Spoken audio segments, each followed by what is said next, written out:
Story jam में आपका स्वागत है। यहाँ आप सुनेंगे कहानियाँ, कुछ नई, कुछ पुरानी, कुछ जानी, कुछ अनजानी।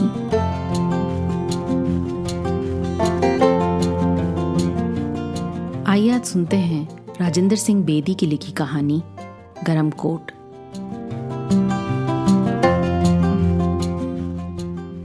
मैंने देखा है मेराजुद्दीन टेलर मास्टर की दुकान पर बहुत से उम्दा सूट आवेजा होते हैं। उन्हें देखकर अक्सर मेरे दिल में ख्याल पैदा होता है कि मेरा अपना गर्म कोट बिल्कुल फट गया है और इस साल हाथ तंग होने के बावजूद मुझे एक नया गर्म कोट ज़रूर सिलवा लेना चाहिए। टेलर मास्टर की दुकान के सामने से गुजरने या अपने महकमे की तफरी क्लब में जाने से परहेज करूं तो मुमकिन है मुझे गर्म कोट का ख्याल भी ना आए, क्योंकि क्लब में जब संता सिंह और यजदानी के कोटों के नफीस वर्स्टेड मेरे विचारों के घोड़ों को चाबुक लगाते हैं तो मैं अपने कोट के पुरानेपन को शदीद तौर पर महसूस करने लगता हूं। यानी वो पहले से कहीं ज्यादा फट गया है। बीवी बच्चों को पेट भर रोटी खिलाने के लिए मुझ जैसे मामूली क्लर्क को अपनी बहुत सी ज़रूरतें तर्क करनी पड़ती हैं और उन्हें जिगर तक पहुंचती हुई सर्दी से बचाने के लिए खुद मोटा झोंटा पहनना पड़ता है। ये गर्म कोट मैंने 5 साल दिल्ली दरवाजे के बाहर से पुराने कोटों की दुकान से मोल लिया था। कोटों के सौदागर ने पुराने कोटों की सैकड़ों गांठें किसी मरांजा एंड कंपनी कराची से मंगवाई थी।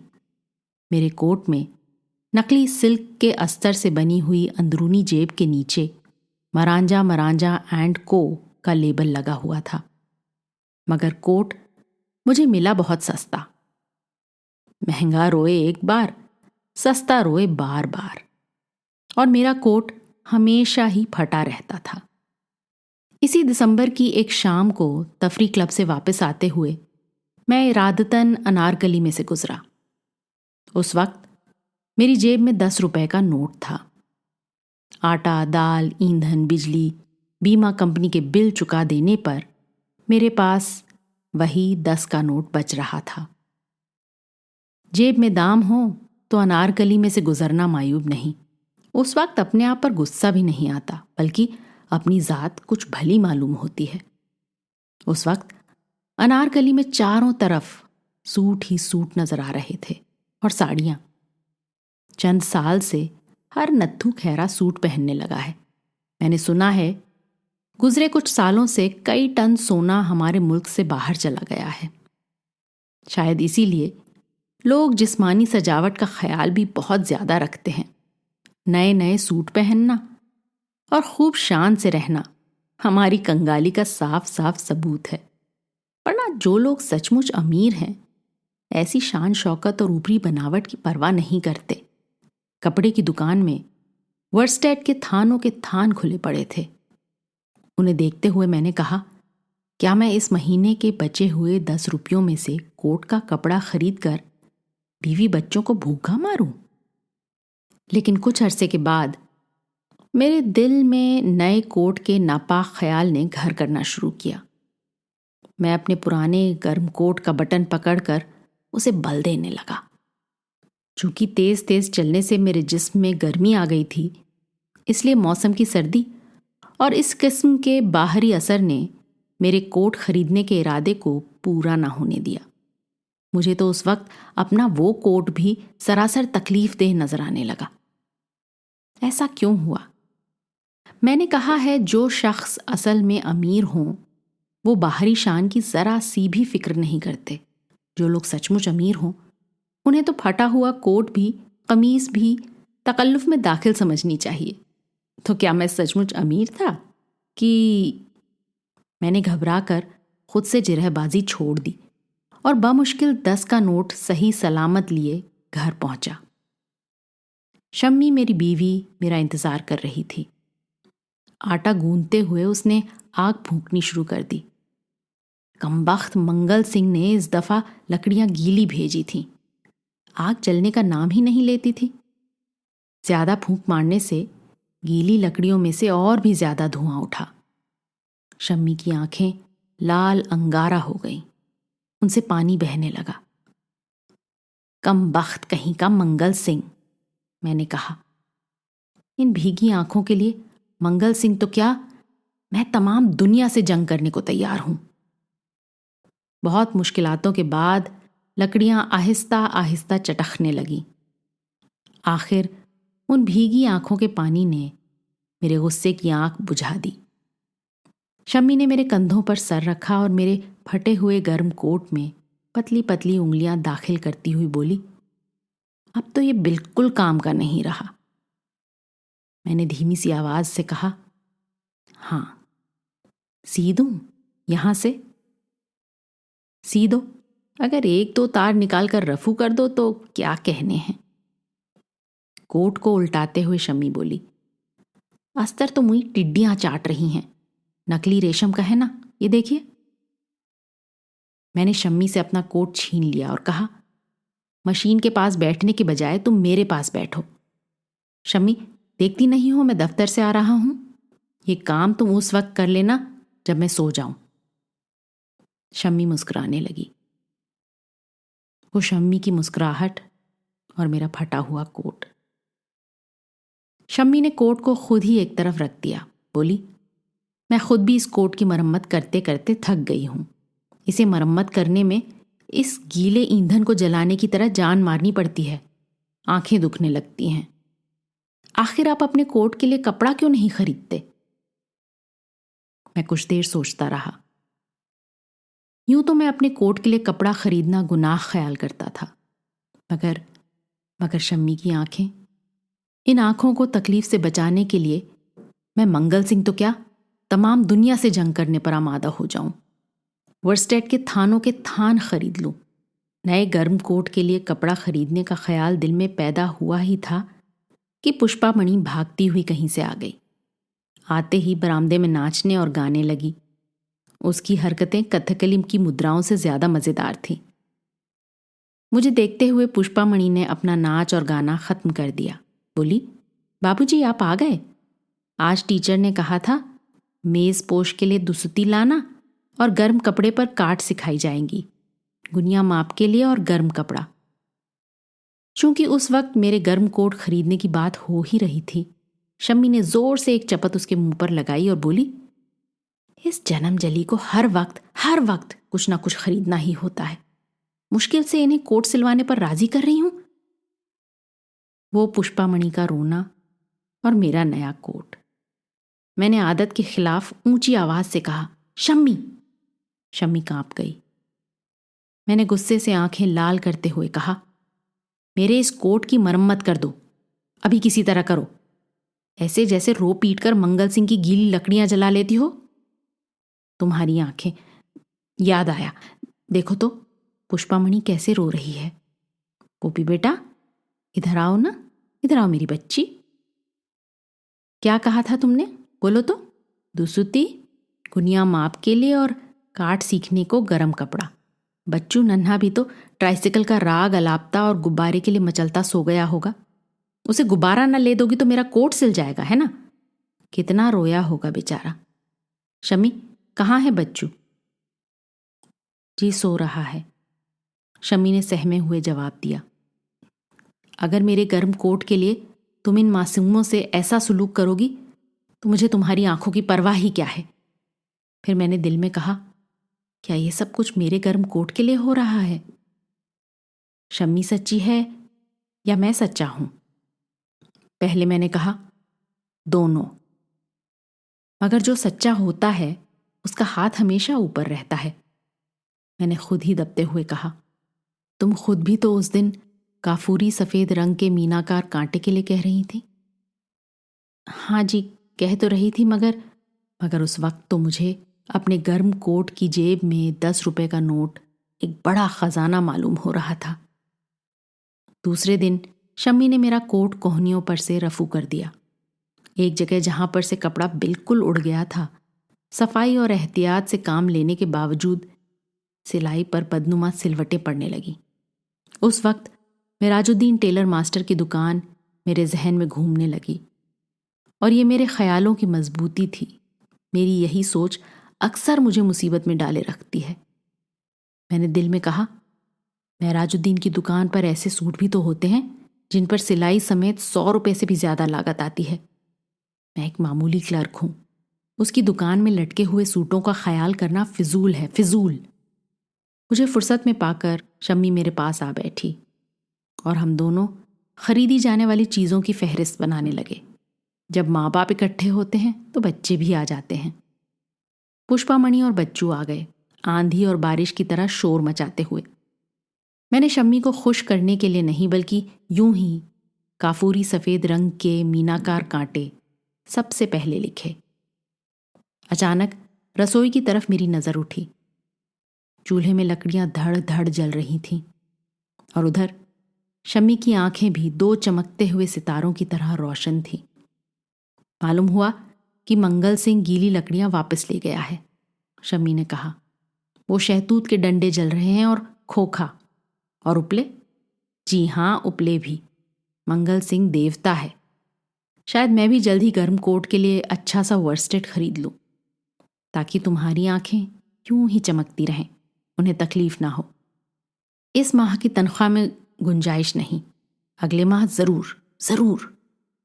जी हाँ, जब सर्दी गुजर जाएगी। पुष्पामणि ने कई चीजें लिखाई। दुसती, गुनिया माप के लिए गर्म ब्लेजर सब्ज रंग का, 1 गज मुरब्बा, डीएमसी के गोले, गोटे की मगजी और इमरतियां और बहुत से गुलाब जामुन। मुई ने सब कुछ ही तो लिखवा दिया। मुझे दायमी कब्ज थी। मैं चाहता था कि यूनानी दवा खाना से रिफाइल ज़मानी का एक डिब्बा भी ला रखूं। दूध के साथ थोड़ा सा पीकर सो जाया करूंगा। मगर मुई पुष्पा ने इसके लिए गुंजाइश ही कहाँ रखी थी। और जब पुष्पामणि ने कहा गुलाब जामुन, तो उसके मुंह में पानी भर आया। मैंने कहा, सबसे जरूरी तो यही है। शहर से वापस आने पर मैं गुलाब जामुन वहां छुपा दूंगा, जहां सीढ़ियों में बाहर जमादार अपना दूध का कलसा रख दिया करता है। और पुष्पामणि से कहूंगा कि मैं तो लाना ही भूल गया तुम्हारे लिए गुलाब जामुन। ओहो, उस वक्त उसके मुंह में पानी भर आएगा और गुलाब जामुन ना पाकर उसकी अजीब हालत होगी। फिर मैंने सोचा, बच्चू भी तो सुबह से गुब्बारे और ट्राइसिकल की जिद कर रहा था। मैंने एक मर्तबा अपने आप से सवाल किया, इतराफिल ज़मानी? शम्मी बच्चू को पुचकारते हुए कह रही थी, बच्चू बेटी को ट्राइसिकल दे दूंगी अगले महीने। बच्चू बेटी सारा दिन चलाया करेगी ट्राइसिकल और पोपी मुन्ना नहीं लेगा। और मैंने शम्मी की आंखों की कसम खाई कि जब तक ट्राइसिकल के लिए 6-7 रुपये जेब में ना हो, मैं नीले गुंबद के बाजार से नहीं गुजरूंगा। इसलिए कि दाम ना होने की सूरत में नीले गुंबद के बाजार से गुजरना बहुत गलत है। खामखा अपने आप पर गुस्सा आएगा, अपनी जात से नफरत पैदा होगी। उस वक्त शम्मी बेल्जियमी आईने की अंडाकार टुकड़ी के सामने अपने काफूरी सफेद सूट में खड़ी थी। मैं चुपके से उसके पीछे जा खड़ा हुआ और कहने लगा, मैं बताऊं इस वक्त क्या सोच रही हो? बताओ तो जानू। तुम कह रही हो काफूरी सफेद सूट के साथ वो काफूरी रंग के मीनाकार कांटे पहनकर जिलेदार की बीवी के यहां जाऊं तो दंग रह जाए। नहीं तो, शम्मी ने हंसते हुए कहा, आप मेरी आंखों के समझ लेने वाले होते तो कभी का गर्म। मैंने शम्मी के मुंह पर हाथ रख दिया। मेरी तमाम खुशी बेबसी में बदल गई। मैंने आहिस्ता से कहा, बस इधर देखो, अगले महीने जरूर खरीद लूंगा। जी हां, जब सर्दी। फिर मैं अपनी उस हसीन दुनिया को, जिसे बनाने में महज 10 रुपये खर्च हुए थे, अपने मन में बसाए बाजार चला गया। मेरे सिवा अनारकली से गुजरने वाले हर इज्जतदार आदमी ने गर्म सूट पहन रखा था। लाहौर के एक अच्छे तगड़े जेंटलमैन की गर्दन नेकटाई और चुस्त कॉलर के कारण मेरे छोटे भाई के पालतू कुत्ते टाइगर की गर्दन की तरह अकड़ी हुई थी। मैंने उन सूटों की तरफ देखते हुए कहा, लोग सचमुच बहुत मुफलिस हो गए हैं। इस महीने ना मालूम कितना सोना चांदी हमारे मुल्क से बाहर चला गया है। कांटों की दुकान पर मैंने कई जोड़ियां कांटे देखे। अपने मन में मैं शम्मी की काफूरी सूट पहने तस्वीर को कांटे पहनाकर पसंद या नापसंद कर लेता। काफूरी सफ़ेद सूट, काफूरी मीनाकार कांटे। बेचैनी में मैं एक भी न चुन सका। उस वक्त बाजार में मुझे यजदानी मिल गया। वो तफरी क्लब से, जो दरअसल परेल क्लब थी, 15 रुपए जीत कर आया था। आज उसके चेहरे पर अगर सुर्खी और खुशी की लहरें दिखाई देती थी तो कोई ताज्जुब की बात न थी। मैं एक हाथ से अपनी जेब की सिलवटों को छुपाने लगा। निचली बाएं जेब पर 1 रुपए के बराबर कोट से मिलते हुए रंग का पैबंद बहुत ही बेमेल दिखाई दे रहा था। मैं उसे भी एक हाथ से छुपाता रहा। फिर मैंने दिल में कहा, ये यजदानी ने मेरे कंधे पर हाथ रखने से पहले मेरी जेब की सिलवटें और वो रुपए के बराबर कोट के रंग का पैबंद देख लिया हो। उस बात का भी असर शुरू हुआ और मैंने दिलेरी से कहा, मुझे क्या परवाह है, यजदानी मुझे कौन सी थैली बख्श देगा। और इसमें बात ही क्या है। यजदानी और संता सिंह ने कई बार मुझसे कहा है कि वो ऊंचे ख्यालों की ज्यादा परवाह करते हैं और वर्स्टेड की कम। मुझसे कोई पूछे, मैं वर्स्टेड की ज्यादा परवाह करता हूं और ऊंचे विचारों की कम। यजदानी रुखसत हुआ और जब तक वो नजर से ओझल ना हो गया, मैं गौर से उसके कोट के नफीस वर्स्टेड को पीछे से देखता रहा। फिर मैंने सोचा कि सबसे पहले मुझे पुष्पा मणि के गुलाब जामुन और इमरतियां खरीदनी चाहिए। कहीं वापसी पर सचमुच भूल ही ना जाऊं। घर पहुंचकर उन्हें छुपाने से खूब तमाशा रहेगा। मिठाई की दुकान पर खौलते हुए रोगन में कचौड़ियां खूब फूल रही थीं। मेरे मुंह में पानी भर आया, इस तरह जैसे गुलाब जामुन के ख्याल से पुष्पा मणि के मुंह में पानी भर आया था। कब्ज और इतराफिल ज़मानी के ख्याल के बावजूद मैं सफ़ेद पत्थर की मेज़ पर कोहनियाँ टिकाकर बहुत चाव से कचौड़ियाँ खाने लगा। हाथ धोने के बाद जब पैसों के लिए जेब टटोली तो उसमें कुछ भी न था। 10 का नोट कहीं गिर गया था। कोट की अंदरूनी जेब में एक बड़ा सुराख हो रहा था। नकली रेशम को टिड्डियां चाट गई थीं। जेब में हाथ डालने पर उस जगह जहां मरांजा एंड कंपनी का लेबल लगा हुआ था, मेरा हाथ बाहर निकल आया। नोट वहीं से बाहर गिर गया होगा। एक लम्हा में मैं यूं दिखाई देने लगा जैसे कोई भोली सी भेड़ अपनी खूबसूरत पशम उतार जाने पर दिखाई देने लगती है।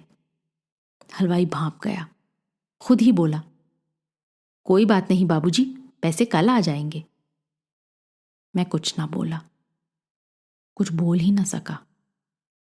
सिर्फ आभार से मैंने हलवाई की तरफ देखा। हलवाई के पास ही गुलाब जामुन चाशनी में डूबे पड़े थे। रोगन में फूलती हुई कचौड़ियों के धुएं में से आग की सुर्ख इमरतियां जिगर पर दाग लगा रही थीं और जहन में पुष्पा मणि की धुंधली सी तस्वीर फिर गई। मैं वहां से बादामी बाग की तरफ चल दिया और आध पौन घंटे के करीब बादामी बाग की रेलवे लाइन के साथ साथ चलता रहा। इस बीच जंक्शन की तरफ से एक मालगाड़ी आई।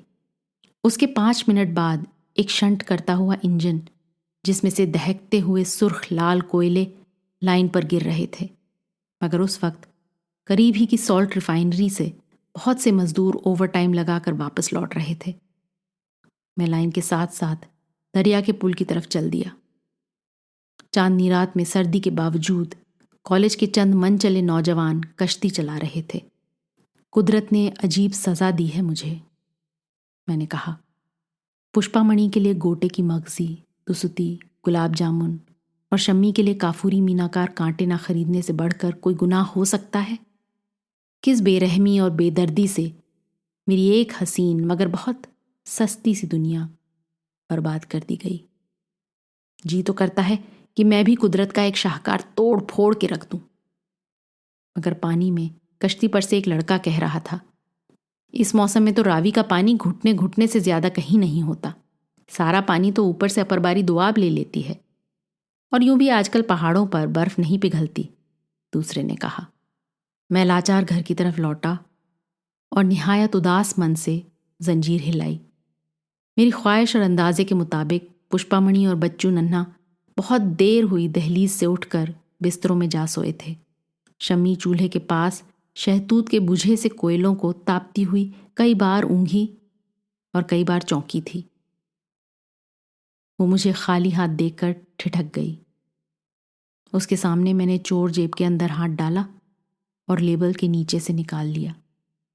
शमी सब कुछ समझ गई। वो कुछ न बोली, कुछ बोल ही न सकी। मैंने कोट खूंटी पर लटका दिया। मेरे पास ही दीवार का सहारा लेकर शम्मी बैठ गई और हम दोनों सोते हुए बच्चों और खूंटी पर लटकते हुए गर्म कोट को देखने लगे। अगर शम्मी ने मेरा इंतजार किए बगैर वो काफूरी सूट बदल दिया होता तो शायद मेरी हालत इतनी बुरी ना होती। यजदानी और संता सिंह तफरी क्लब में परेल खेल रहे थे। उन्होंने 2-2 घूंट पी भी रखी थी। मुझसे भी पीने के लिए इसरार करने लगे, मगर मैंने इनकार कर दिया, इसलिए कि मेरी जेब में दाम न थे। संता सिंह ने अपनी तरफ से 1-8 घूंट जबरदस्ती मुझे भी पिला दिया, शायद इसलिए कि वो जान गए थे कि इसके पास पैसे नहीं हैं, या शायद इसलिए कि वो ऊंचे ख्यालों की वर्स्टेड से ज्यादा परवाह करते थे। अगर मैं घर में उस दिन शम्मी को वही काफूरी सफेद सूट पहने हुए देखकर ना आता तो शायद परेल में किस्मत आजमाई करने को मेरा जी भी न चाहता। मैंने कहा, काश मेरी भी जेब में 1-2 रुपए होते। क्या अजब था कि मैं बहुत से रुपए बना लेता, मगर मेरी जेब में तो कुल 3.25 आने थे। यजदानी और संता सिंह निहायत उम्दा वर्स्टेड सूट पहने क्लब के सेक्रेटरी नेक आलम से झगड़ रहे थे। नेक आलम कह रहा था कि वो तफरी क्लब को परेल क्लब और बार बनते हुए कभी नहीं देख सकता। उस वक्त मैंने एक मायूस आदमी के अंदाज में जेब में हाथ डाला और कहा, बीवी बच्चों के लिए कुछ खरीदना कुदरत के नजदीक गुनाह है। इस हिसाब से परेल खेलने के लिए तो उसे अपने गिरह के दाम दे देने चाहिए। अंदरूनी कैसा, बाईं निचली जेब, कोट में पीछे की तरफ मुझे कोई कागज सरकता हुआ मालूम हुआ। उसे सरकाते हुए मैंने दाईं जेब के सुराख के नजदीक जा निकाला। वो 10 रुपए का नोट था जो उस दिन अंदरूनी जेब की तह के सुराख में से गुजरकर कोट के अंदर ही गुम हो गया था।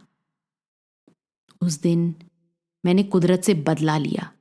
मैं उसकी ख्वाहिश के मुताबिक परेल वरेल ना खेला, नोट को मुट्ठी में दबाए घर की तरफ भागा। अगर उस दिन मेरा इंतजार किए बगैर शम्मी ने वो काफूरी सूट बदल दिया होता तो मैं खुशी से यूं दीवाना कभी ना होता। हाँ, फिर चलने लगा वही ख्यालों का दौर। गोया एक हसीन से हसीन दुनिया को बनाने में 10 रुपये से ऊपर एक दमड़ी भी खर्च नहीं आती। जब मैं बहुत सी चीजों की फहरिस्त बना रहा था, शम्मी ने मेरे हाथ से कागज छीनकर पुर्जे पुर्जे कर दिया और बोली, इतने किले मत बनाइए, फिर नोट को नजर लग जाएगी। शम्मी ठीक कहती है, मैंने सोचते हुए कहा। ना ख्वाब इतना रंगीन हो और ना उसके टूटने से इतना दुख पहुंचे। फिर मैंने कहा, एक बात है शम्मी, मुझे डर है कि नोट फिर कहीं मुझसे गुम ना हो जाए। तुम्हारी खेमू पड़ोसन बाजार जा रही है, उसके साथ जाकर तुम ये सब चीजें खुद ही खरीद लाओ। काफूरी मीनाकार कांटे, डीएमसी के गोले, मगजी और देखो, पोपी मुंह के लिए गुलाब जामुन जरूर लाना, जरूर। शम्मी ने खेमू के साथ जाना मंजूर कर लिया और उस शाम शम्मी ने कश्मीरे का एक निहायत उम्दा सूट पहना। बच्चों के शोरगुल से मेरी तबीयत बहुत घबराती है, मगर उस दिन मैं अरसे तक बच्चू नन्हे को उसकी माँ की गैर हाजिरी में बहलाता रहा। वो रसोई से ईंधन की कोलकी, गुसलखाने की नीम छत पर, सब जगह उसे ढूंढता फिरा। मैंने उसे पुचकारते हुए कहा, वो ट्राइसिकल लेने गई है। नहीं जाने दो, ट्राइसिकल गंदी चीज होती है, अकठू। गुब्बारा लाएगी बीबी, तुम्हारे लिए बहुत खूबसूरत गुब्बारा। बच्चू बेटी ने मेरे सामने थूक दिया, बोली, गंदी। मैंने कहा, कोई देखो तो कैसा पेटियों जैसा बेटा है। पुष्पामणि को भी मैंने गोद में ले लिया और कहा, पोपी मुन्ना, आज गुलाब जामुन जी भर कर खाएगा ना। उसके मुंह में पानी भर आया। वो गोदी से उतर पड़ी, बोली, ऐसा मालूम होता है जैसे एक बड़ा सा गुलाब जामुन खा रही हूं। बच्चू रोता रहा। पुष्पामणि कथकली मुद्रा से ज्यादा हसीन नाच बरामदे में नाचती रही। मुझे मेरे ख्वाबों की उड़ान से कौन रोक सकता था। कहीं मेरे ख्याली किले जमीन पर ना आ रहे।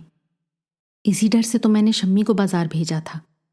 मैं सोच रहा था शम्मी अब घोड़े अस्पताल के करीब पहुंच चुकी होगी, अब कॉलेज रोड की नुक्कड़ पर होगी, अब गंदे इंजन के पास। और एक निहायत धीमे अंदाज से जंजीर हिली। शम्मी सचमुच आ गई थी दरवाजे पर। शम्मी अंदर आते हुए बोली, मैंने 2 रुपए खेमू से उधार लेकर भी खर्च कर डाले हैं। कोई बात नहीं, मैंने कहा। फिर बच्चू, पोपी, मुन्ना और मैं तीनों शम्मी के आगे पीछे घूमने लगे। मगर शम्मी के हाथ में एक बंडल के सिवा कुछ ना था। उसने मेज पर बंडल खोला। वो मेरे कोट के लिए बहुत नफीस वर्स्टेड था। पुष्पामणि ने कहा, बीबी मेरे गुलाब जामुन। शम्मी ने जोर से एक चपत उसके मुंह पर लगा दी।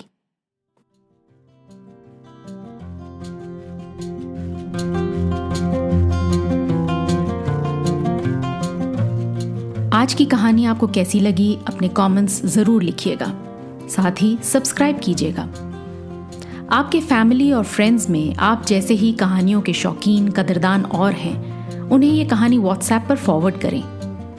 अगली बार फिर मिलेंगे एक और कहानी, लेख या कविता के साथ। तब तक अलविदा।